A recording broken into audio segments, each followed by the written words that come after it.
Memang bersoalan kurban, saya jujur saja selama di Indonesia masih banyak salah pemahaman terhadap kurban. Dan saya pernah berkata, memang Islam kita di Indonesia Islam keturunan. Ya, jadi asal tahu saja. Ya, tapi dari segi belajaran, mohon maaf ya kita terlalu jauh terhadap pemahaman. Yang saya maksud, kita melaksanakan sesuatu tapi kita sudah belajar, sudah tahu, bukan hanya asal saya dengar, saya lihat, saya bukan sebatas itu, tapi kita punya dasarnya. Dan ini kelemahan kita, di antaranya kurban. Saya pernah mendengar, bukan malah sering mendengar soal kurban dihitungkan beroran. Jadi keluarga suami istri sama 5 anak berarti jumlah 7, wajib sapi. Kalau kurang daripada itu, atau misal suami istri tidak mampu, boleh ini tahun kurban kambing atas nama suami, tahun depan atas nama istrinya. Ini hal keliru sebenarnya. Yang dihitungkan soal kurban beda sama akikah dan beda sama zakat fitrah. Zakat fitrah sama akikah terhitung beroran. Akikah laki-laki 2 kambing, perempuan 1. Kalau tidak mampu boleh. Kalau ada kembar laki sama perempuan berarti 3 kambing. Tapi kalau tidak mampu boleh 1 kambing, tidak masalah. Dan tidak ada istilah sekarang saya kurban tapi nanti sisanya seolah-olah ada hutang sama Allah. Sesuai kemampuan kita. Di antaranya kurban. Kurban hitungannya berkeluarga, bukan beroran. Buktinya Rasulullah SAW dan juga cerita Nabi Ibrahim. Ketika Nabi Ibrahim mau sembelih Nabi Ismail, Allah turunkan apa? Mengganti sembelihan Nabi Ismail dengan ekor kambing dari surga. Berapa ekor kambing? 1. Padahal Nabi Ibrahim punya istri 2 dan anak. Ada istri Siti Hajar dan Sarah. Kemudian anaknya Ismail dan Ishak. Berarti semuanya berapa? 5. Kenapa Allah tidak turunkan 5 ekor kambing? Karena hitungannya memang 1 keluarga. Yang kedua, Rasul sendiri sembelih 2 kambing. Pertama, Bismillah atas nama Muhammad dan keluarga Nabi Muhammad. Padahal kita tahu keluarga Nabi Muhammad SAW termasuk keluarga besar. 11 istri, belum lagi anaknya, laki-laki sama perempuan. Ada yang hidup maupun sudah mati, sudah termasuk semua. Yang hidup maupun mati. Yang kedua, Rasul sembelih sembelihan yang kedua atas namaku dan umatku. Umatnya berapa miliar? Cuma 1 ekor kambing. Kenapa Rasulullah SAW berkurban atas nama dirinya dan umatnya? Saya mengambil salah satu di sini tanda sayangnya Rasul kepada umatnya. Jadi saya selalu berkata, orang miskin yang tidak mampu berkurban seharusnya bangga di hari kurban, karena Rasul sudah kurbankan duluan atas nama dia. Jadi terima kasih ya Rasulullah, ingatkan kita. Yang kita tidak mampu, Rasul sudah. Bahkan kalau Rasul sudah kurban atas nama umatnya yang tidak mampu, berarti sudah terkabul. Kita aja belum tahu kabul atau tidak kalau kita berkurban. Tapi kalau Rasul sudah terjamin makbul. Oleh sebab itu, hitungan kurban itu adalah 1 keluarga. Misal, bapa punya istri, punya anak.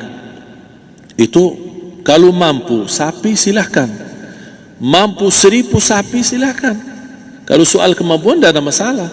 Tapi kalau soal kewajiban, tidak ada wajib lebih daripada 1 ekor kambing. 1 ekor kambing. Misal, kalau bapa punya istri 4. Misal. Cuman ini misal. Ya. Istrinya 4. Setiap istri anaknya 10. Berarti jumlah berapa? Anak 40, istri 4, berarti 44, sama bapa 45. Wajib 1 ekor kambing saja, cukup untuk semua ini. Tapi kalau soal mampu, ya silahkan. Mau 1000 kambing boleh, mau 1000 sapi boleh. Tidak ada yang melarang kalau soal kemampuan. Dan kalau kita mau sembelih, Bismillah atas namaku dan keluarga. Tidak perlu bawa data-data nama keluarga. Jadi disebutkan tukang sembelihnya ada capek menunggu sambil sebutkan nama-nama. Tidak perlu. Udah Bismillah atas namaku dan keluarga. Termasuk kata atas namaku dan keluarga, termasuk orang tua yang sudah meninggal. Termasuk orang tua yang sudah, karena kita adalah hasil daripada orang tua. Itu sudah termasuk, tidak perlu kita sebutkan. Ada sebagian ulama membolehkan kalau kita mampu, mau khusus kambing atas nama orang tua, tidak masalah kalau kita mampu. Tapi kalau kita tidak mampu, itu sudah termasuk orang tua kita bersama keluarga besar kita. Ini salah satu kenikmatan, dan ini termasuk juga sedekah yang berguna bagi orang yang sudah meninggal di keluarga kita. Wallahu ta'ala alam. Dan juga masalah panitia, bisa kita mewakili. Kalau kita tidak mengerti sembelihannya dan tidak mengerti cara bagiannya. Tapi ada satu sunnah yang termasuk kehilangan sunnah ini, adalah banyak yang tidak mau makan dari hasil kurban. Padahal itu sunnah Rasul. Dari akikah boleh makan, dari kurban pun boleh makan. Bahkan sunnah SAW dibagi 3. Sepertiga pertama dihadiahkan. Maksudnya kata dihadiahkan kepada orang kaya. Misal tetangga saya tapi orang kaya, dia bukan miskin, tapi boleh saling hadiah. Karena inti daripada hadiah silaturrahim. Ada keluarga kita termasuk mampu, tapi saya kasih, ini alhamdulillah saya sembelih sapi. Barangkali dia tidak mampu, cuma sembelih kambing. Udah, kita dapat daging kambing, dia dapat daging sapi. Tapi dengan niat hadiah, bukan sedekah. Karena dia bukan orang miskin yang menerima sedekah. Yang sepertiga yang kedua adalah sedekah. Sedekah itu termasuk orang miskin. Yang ketiga, kita makan sendiri. Bahkan Rasulullah SAW selepas Idul Adha, beda sama Idul Fitri. Sebelum Idul Fitri dia makan kurma, meyakinkan batalan puasa. Tapi kalau Idul Adha tidak makan dan minum sebelum salat, kenapa? Bukan tidak berarti tidak boleh. Tapi Rasulullah SAW ingin pertama pembukaannya, buka sarapannya atau makan di pagi harinya selepas Idul Adha adalah dari hasil sembelihan kambing itu atau dari kurban. Jadi kita sebagian sedikit. Tapi kalau kita merasa alhamdulillah rezeki saya banyak di rumah, alhamdulillah banyak ada makanan, mau sedekahin semuanya, semua mau sedekahin, tidak masalah. Tapi yang saya maksud, kenapa tidak kita sekali-kali hidupkan sunnah Rasul? Jadi sebagian, walaupun ada sebagian sedikit lah, buat istilahnya sama sedikit porsi nasi atau apa, buat, karena kita berhak sebagai kita kurbankan lillahi ta'ala, kita berhak menikmati kurban ini yang lillahi ta'ala supaya kita mendapatkan keberkahannya, bukan hanya orang lain. Terus yang kedua ada masalah pembayaran. Kalau kita wakili panitia, boleh kita pesan sama panitia, tolong sedikit dari kurban saya minta buat saya makan. Itu tidak masalah, kita boleh minta. Dan boleh kita wakili, tapi kita tolong ingatkan, tidak boleh pembayaran hasil sembelihan itu dari kulitnya. Ini menjadi salah satu persoalan di Indonesia.